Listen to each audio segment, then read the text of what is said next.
ఉంటాయన్నమాట. లోకంలో అగ్రిమం అని ఒకటే ఉంటుంది, లేదా అగ్రియం అని ఉంటుంది. అగ్రియం అగ్రియం అనే రెండు లోకంలో ఉండవు. లోకంలో మనం ప్రయోగించుకోండి. అగ్రే భవం ముందు పుట్టింది. అగ్రే భవం అనే అర్థంలో అగ్రియం అగ్రియం అగ్రిమం అగ్రియం 5 వీటిల్లో అగ్రిమం అగ్రియం అగ్రియం అని వేదంలో ఉంటాయి.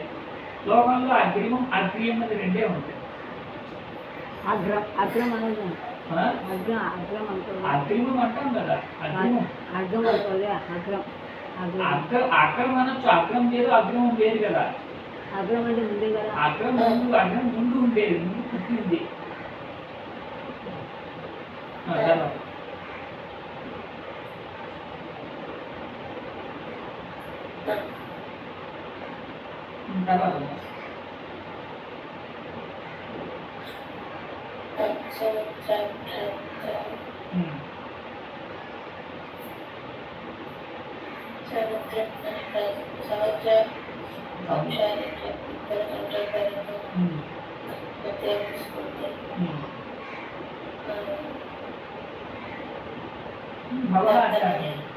తర్వాత ఫలాన్ని ఇంకా ఉంటాం అవ్వలేదు. అట్లా భవాన్ని వస్తూ ఉంటారు.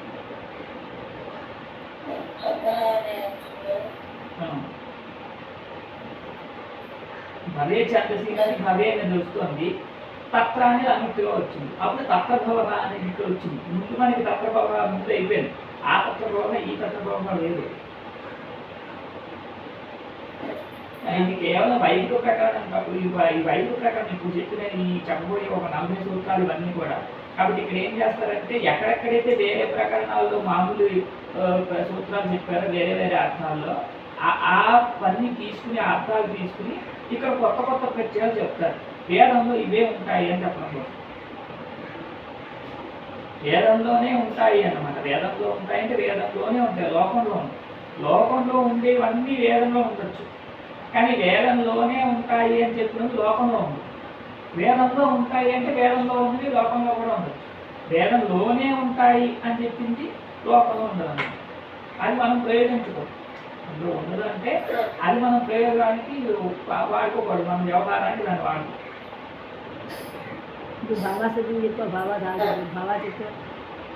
అర్థం అర్థం చెప్పండి.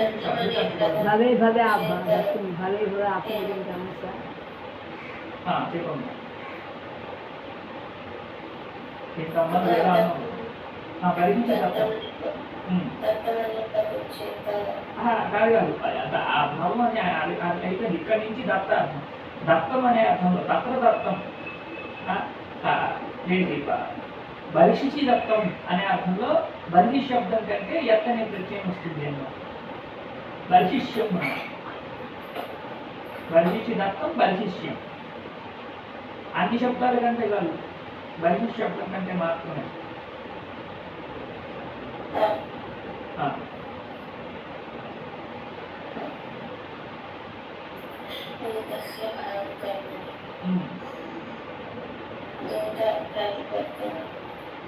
షష్ఠీ సమర్థమైనటువంటి దూత అనే దానికంటే భాగము లేదా కర్మ అనే అర్థంలో ఎత్తని ప్రత్యయం వస్తుంది వేదంలో. అంటే దూతస్య భాగ లేదా దూతస్య కర్మ దూత్యం అన్నమాట. లోకంలో దౌత్యం అని ఉంటుంది. వాళ్ళకి దౌత్యం కుదిరింది అంటారు. విన్నావమ్మా? దౌత్యం కుదిరింది. దౌత్యం అంటే ఏంటి ఇంగ్లీష్లో? నీకు అర్థమైందా లేదంటే ఇంగ్లీష్ కోసం అడుగుతున్నాను. దౌత్యం అంటే ఏంటి?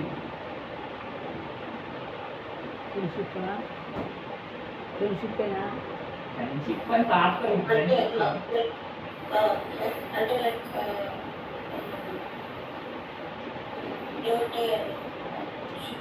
డ్యూటీ కాదు, మనం దౌత్యం అంటే అగ్రిమెంట్, ఎంఓయూ లాంటిది అనుకో. మీకు అర్థం కావడం అంటే ఇప్పుడు ఇచ్చేస్తే నేను ఇచ్చేస్తాను అని ఒక ఫ్రెండ్షిప్. అదేంటి బిజినెస్ పర్పస్ ఫ్రెండ్షిప్ అంటే బెనిఫిట్ పర్పస్ ఫ్రెండ్షిప్ అని ఒప్పందం అనొచ్చు. లేకపోతే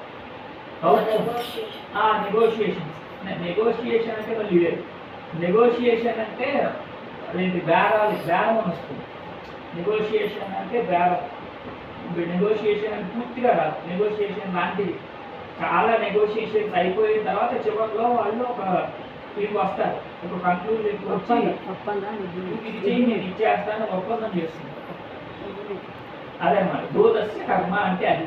లేదా దూతస్య భాగ షేరు, దూతకి ఇచ్చే మిడిల్ మ్యాన్కి ఇచ్చేటటువంటి షేరు దౌత్యం అనేది లోకంలో. కానీ వేదంలో దూత్యం అని ఉంటుంది.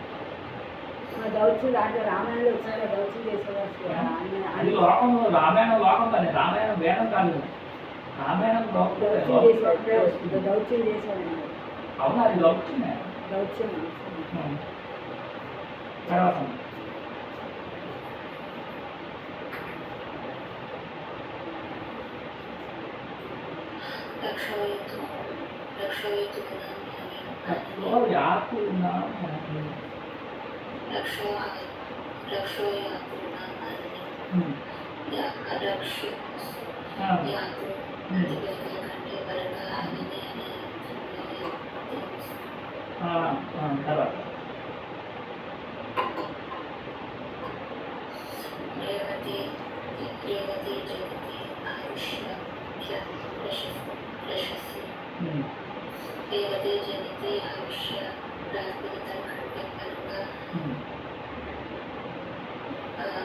ప్రశస్యం అనే అర్థంలో, ప్రశస్యం అంటే శ్రేష్టమైనది, గొప్పది.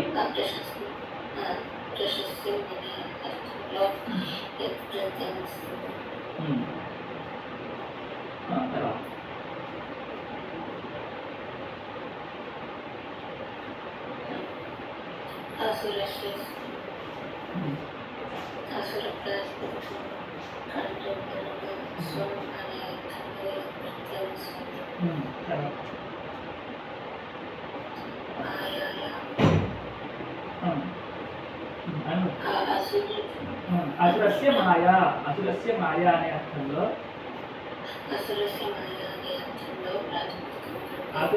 అసుర ప్రాకృతి కంటే పరంగా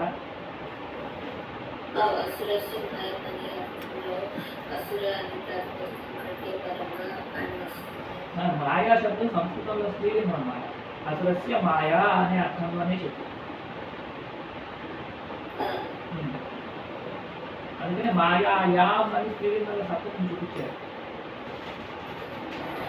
అసుర మాయ అనే అర్థంలో ఆసురీ అని ఉంటుంది. ఆసురీ మాయా. తర్వాత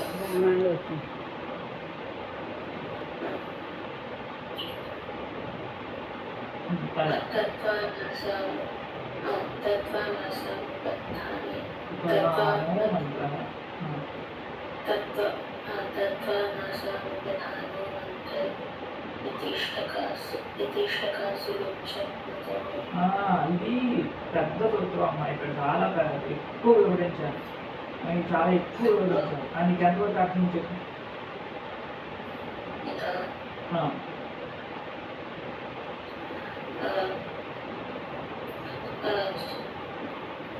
తత్వానాసాం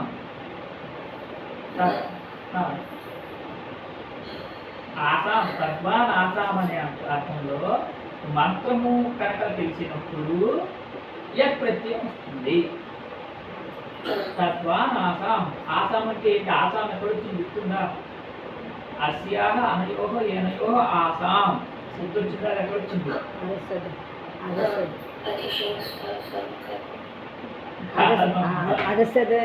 అస్యాహ అనయోహ ఏనయోహ ఆసాం. అదశబ్దం ఇదం శబ్దం స్త్రీలింగంలో ఆసాం అని వచ్చింది. ఆదశబ్దంలో ఆసాం అనేది ఎందుకు ఉంటుంది? ఇదం శబ్దం స్త్రీలింగంలో షష్ఠి బహువచనంలో ఆసాం అని. తద్వాన్ ఆసాం అంటే అది వీటికి సంబంధించినది అనే అర్థంలో యత్ అనే ప్రత్యయం వస్తుంది. అది ఇప్పుడు అది వీటికి సంబంధించింది ఏది అనే దానికి విశేషంగా చెప్తున్నారు. ఉపధానో మంత్ర, ఒక మంత్రం కావాలి. ఇది వైదిక ప్రకరణంలో ఛంద ప్రకరణంలో ఉంది కాబట్టి ఇక్కడ మంత్ర అని చెప్తున్నారు.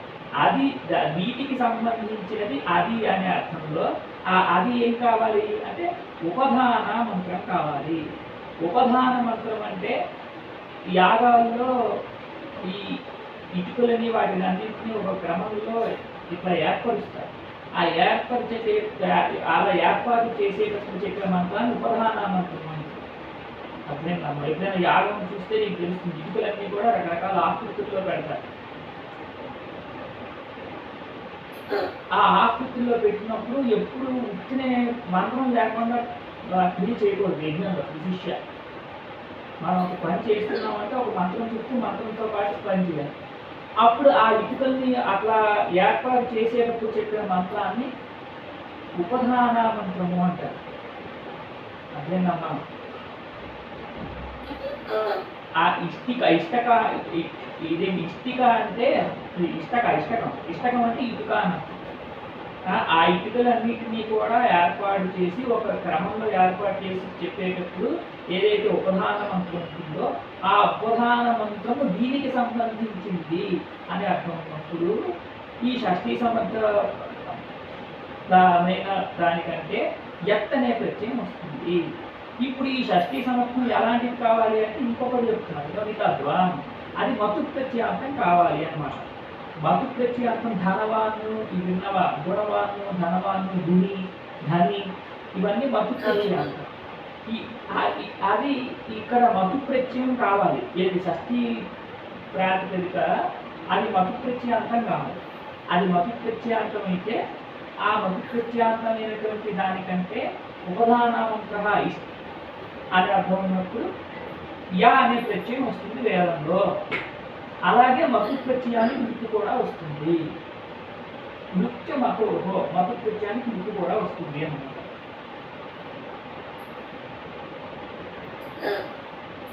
ఇవన్నీ వేదంలోనే ఉంటాయమ్మా. వైదిక క్రియలు ఇవన్నీ కొంచెం అవగాహన ఉంటే సూత్రాలు తెలుస్తాయి. లేకపోతే ఇంకొంచెం కష్టం. ఈ సూత్రం కొంచెం 2-3 విశేషణాలు ఉన్నాయి, 2 కార్యాలు ఉన్నాయి ఈ సూత్రంలో. ఈ సూత్రం చేత ఒకటి లిప్పు చెప్తున్నారు, రెండోది ఆసాం అనే అర్థంలో ప్రత్యయం చెప్తున్నారు. 2 సాక్షాత్ కార్యాలు, మళ్ళీ అక్కడ ఇంకా విశేషణాలు. అది ఏం కావాలి, ఏ అర్థంలో ఉండాలి, ఆ షష్ఠీ సమర్థమైనటువంటిది ఎలాంటిది కావాలి అని విశేషణాలు ఉన్నాయి. కాబట్టి ఇది వెంటనే అర్థం కావడం చాలా కష్టం. మనం ఉదాహరణలు ఇవన్నీ చూసి ఒక గంట సేపు చూస్తే కానీ అర్థం కాదు. మన తర్వాత ఎప్పుడైనా చూద్దాం. ఈ తర్వాత ఈ ప్రకరణంలో సూత్రాలన్నీ ఇంచుమించు అలాగే ఉంటాయి. ఇప్పటివరకు సరళంగా నీకు తెలిసిపోయి, కానీ ఇప్పుడు వచ్చే ఒక 5-6 సూత్రాలు మొత్తం ఇలాగే ఉంటాయి. దాని తర్వాత మళ్ళీ సరళంగా రేపు వచ్చేస్తాం. తర్వాత అశ్వమానని అను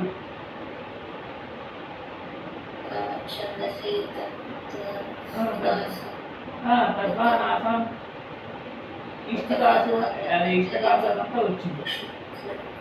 అంటే ఆ తద్వత్ శబ్దం, తద్వత్ ఏదైతే ఉందో అశ్విమాన్ అనేది మధు ప్రత్యాంతం అనమాట.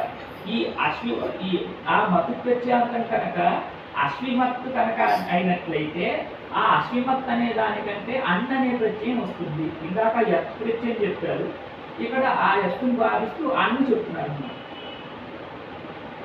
ఎప్పుడైతే ఆ తద్వత్ ఆ మధు ప్రత్యాంతం కనుక అశ్విమత్తం అవుతుందో అప్పుడు ఉపధానామంత్ర ఇష్టికాసు అనే అర్థం ఉన్నప్పుడు ఈ అశ్విమత్తు అనే ప్రాతిపదిక కంటే అన్న ప్రత్యయం వస్తుంది, మధు ప్రత్యయానికి లిప్పు వస్తుంది అని.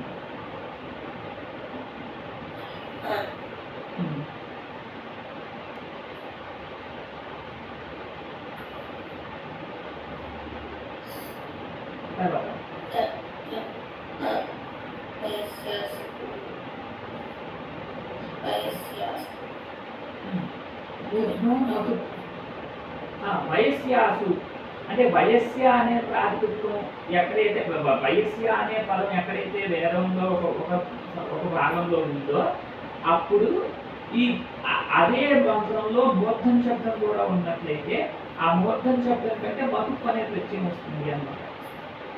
అదేంటమ్మా వయస్య అనే పదము మూర్ధ అనే పదము ఎక్కడైతే వేదంలో ఉంటుందో అప్పుడు ఆ మూర్ధన్ శబ్దం కంటే మూర్ధన్ అనే దానికంటే మధుప్ అనే ప్రత్యయం వస్తుంది.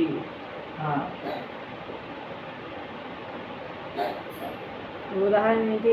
అవన్నీ మంత్రాలు ఉదాహరణలు ఏం లోకంలో ఉండవు. ఇవన్నీ తైత్రీయ సముద్రం, వాల్మీకి సముద్రం, ఋగ్వేదంలో యజుర్వేదంలో ఎక్కడెక్కడ ఉంటాయి, వ్యాఖ్యానాలు అన్నీ ఇస్తారు ఏ మాత్రం ఎక్కడ ఉందని. పాండి గారు అసలు ఆ వేదంలో ఉండేది, ఆ వేదంలో ఉండేది, అన్ని వేదాల్లో ఉండేది, అన్ని ఉదాహరణలు తీసుకుని చూడాలి. ఈ లోకంలో ఇప్పుడు అప్పుడు ఇలా రాయలేదు. ఏ వేదంలో ఏ ఎక్కడ ఉందో ఇప్పుడు ఒక వేదం చదివిన వాళ్ళే అది ఒకటం లేదు, ఇప్పుడు అసలు లేదు. ఆ 4 వేదాలు ఉపనిషత్తులు ఇంక ఎన్ని ఎంత సంస్కృత వాంగ్మయం ఉందో అంత సంస్కృత వాంగ్మయాలకి అక్కడప్పుడు ఉంటే ఒక క్లిష్ట పదానికి సూత్రాలు వేస్తారు. అది మనం తెలుసుకోలేము. అంత మనం ఎక్కడ చదువుతాం, మన సాధ్యం కాదు. అన్ని వేదాలు ఒక వేదం చదవడానికే దిక్కులేదు. అది వేదం కూడా చిన్నప్పుడే చదవాలి, మళ్ళీ వీళ్ళు చదవాలి, వాళ్ళు చదవాలి, వీళ్ళు చదవకూడదు, వాళ్ళు చదవకూడదు, ఇలా చదవాలి, అలా చదవాలి, చాలా నియమాలు. అదంతా మనం అదృష్టం లేదనుకోవాలి, మనకు పొందడం అనుకోవాలి. తర్వాత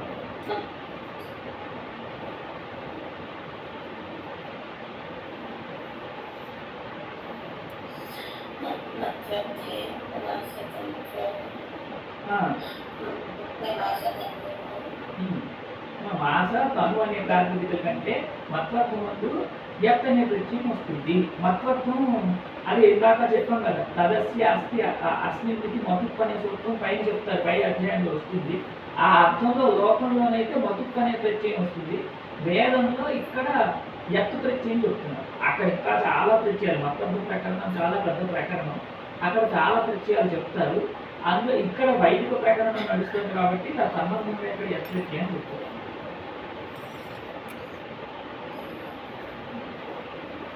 తర్వాత అట్లేదమ్మా, మాస తను అనే ప్రాతిపదిక కంటే మత్వత్వంలో యత్ అనే ప్రత్యయం వస్తుంది వేదంలో.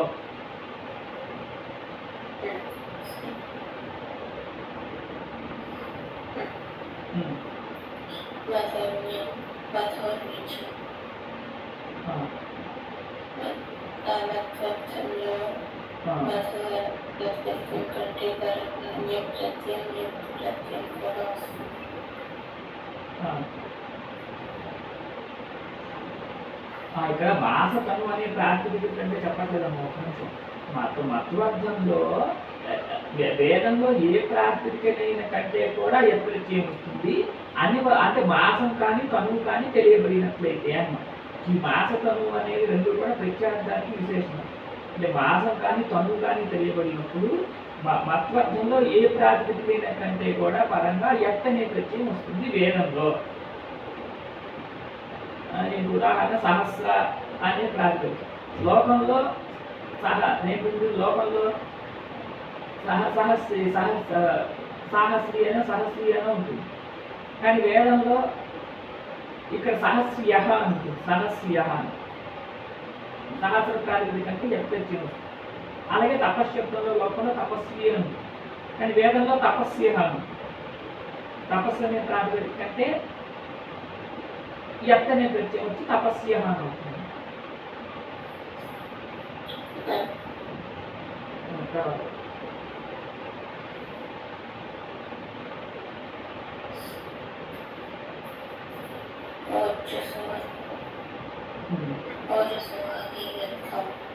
ఇక్కడ వార్తకాలు లేవా,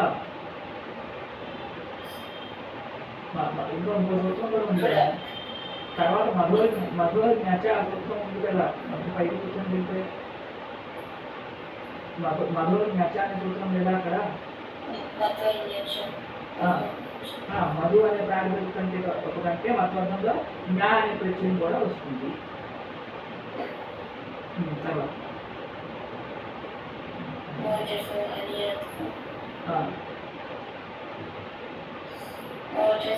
అనే ప్రాతిపదికం కంటే పరంగా మత్వర్థంలో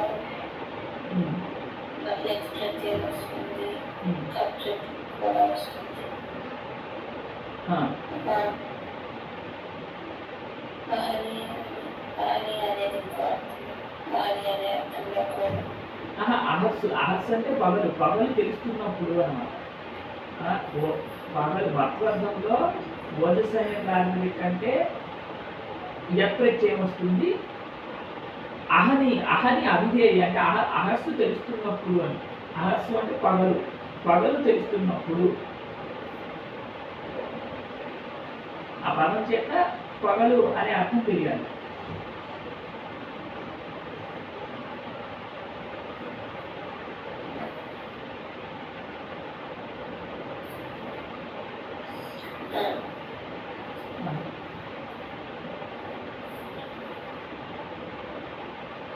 వేషో యశరాదే పదార్థే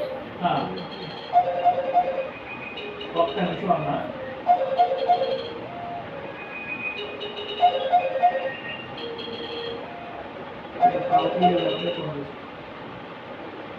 अब प्रणाम मम्मा, मैं अभी 2 मिनट के बाद करता हूँ ना, अभी भी दूसरे काम में जस्ट अभी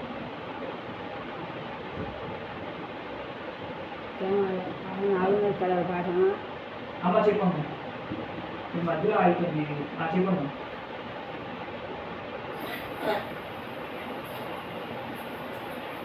వేష వేషాలే పదార్థాలు అలా కాదు భగాత్ ఎల్. భగ అనే ప్రాతిపదికం కంటే మత్లబ్దంలో ఎల్ అనే ప్రత్యయం వస్తుంది. ఈ భగ అనే దానికి విశేషణం దేశో యశాదేహే. దేశస్ అని కానీ యశస్సు అని కానీ పూర్వంగా ఉన్నటువంటి భగ అనే ప్రాతిపదిక కంటే ఎల్ అనే ప్రత్యయం వస్తుంది అన్నమాట. అంటే వేషో భగ యశో భగ అని. వేషో భగ అనే ప్రాతిపదిక కంటే ఎల్ ప్రత్యయం, యశో భగ అనే ప్రాతిపదిక కంటే ఎల్ ప్రత్యయం అన్నమాట. ఈ భాగం నుంచి భాగ్యం వచ్చింది, సౌభాగ్యం దీని వచ్చిందా? అవన్నీ ఇక్కడ నుంచి చెప్పండి.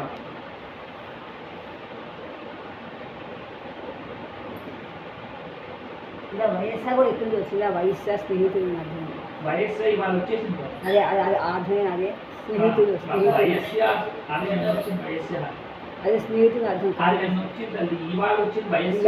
వేదంలో వయస్సు అనే పదం ఏ మంత్రంలో ఉందో అదే మంత్రంలో మూర్ధ అనే పదం కూడా ఉన్నట్లయితే మూర్ధం శబ్దం కంటే మతుకు ప్రత్యయం వస్తుందని వచ్చింది. వయస్యాసం పుట్టిన మతుకు అనే అది చెప్పాడు. నిన్న వయస్సు వచ్చింది. నిన్న వయస్సుకి స్నేహితులని వయస్సు స్నేహితుడు కాదు కాదు.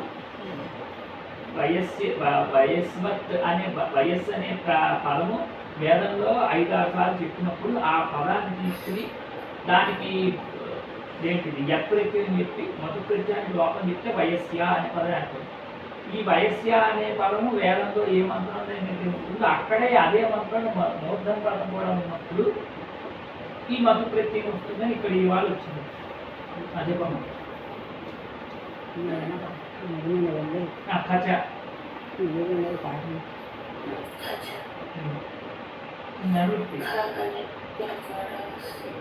దేనికంటే యశోభగ యశోభగ కంటే